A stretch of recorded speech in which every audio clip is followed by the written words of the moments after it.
کسی تعارف کے محتاج نہیں ہے ڈاکٹر عظمت صاحب پاکستان بلکہ ایشیا کے سب سے بڑے معروف ماہر علاج بالغذا ہیں اور پوری دنیا میں لوگ انہیں جانتے ہیں اور جہاں کہیں یہ پروگرام کرتے ہیں اس کی 30-25 زبانوں میں ٹرانسلیشن ہو جاتی ہے اور پوری دنیا میں لوگ ان کے علم سے استفادہ کرتے ہیں. ڈاکٹر صاحب السلام علیکم.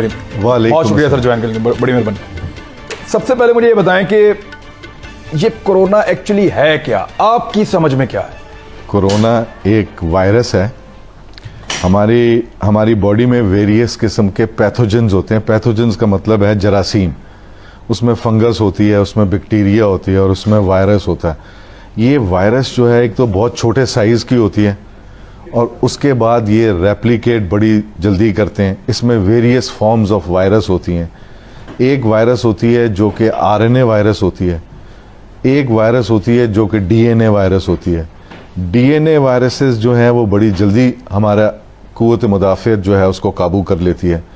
اور RNA وائرس جو کہ جیسے کرونا وائرس ہے, یہ ایک ایسی وائرس ہے جس کو ہمارے جسم کو ایک پراپر فائٹ کرنا پڑتی ہے. تو یہ ایک RNA وائرس ہے. ایک وائرس کے اندر انسان نے کوئی کوڈنگ ڈی کوڈنگ کی ہے, کچھ نہ کچھ کیا ہے اس کا. مثلاً میرے خیال میں اس میں زیادہ گہرائی میں جائیں گے تو لوگوں کو سمجھ میں نہیں آئے گی. میں ایک اور آسان طریقے سے سمجھا دیتا ہوں.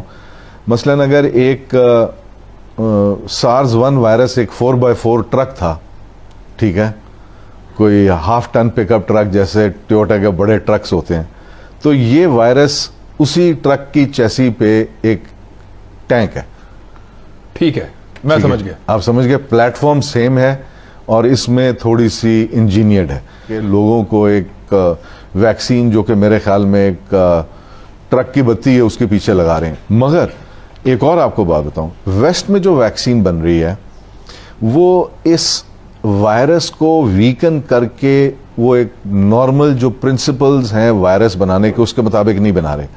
وہ اس وائرس کی انفیکشن کی وجہ سے جو آپ کے لنگز میں فلوئڈ جمع ہو جاتا ہے اس کو اینالائز کر کے اس کے اگینسٹ ایسے باڈی میں ڈیفنس میکنزمز انٹروڈیوس کرنا چاہتے ہیں کہ وہ ناٹ اگینسٹ دیٹ وائرس, اس کے ایفیکٹ کے اوپر کنٹرول کرنا چاہتے ہیں. اس کے ایفیکٹس کے اوپر کنٹرول کرنا چاہتے ہیں. بچ کیسے سکتے ہیں اس سے, اس وائرس سے؟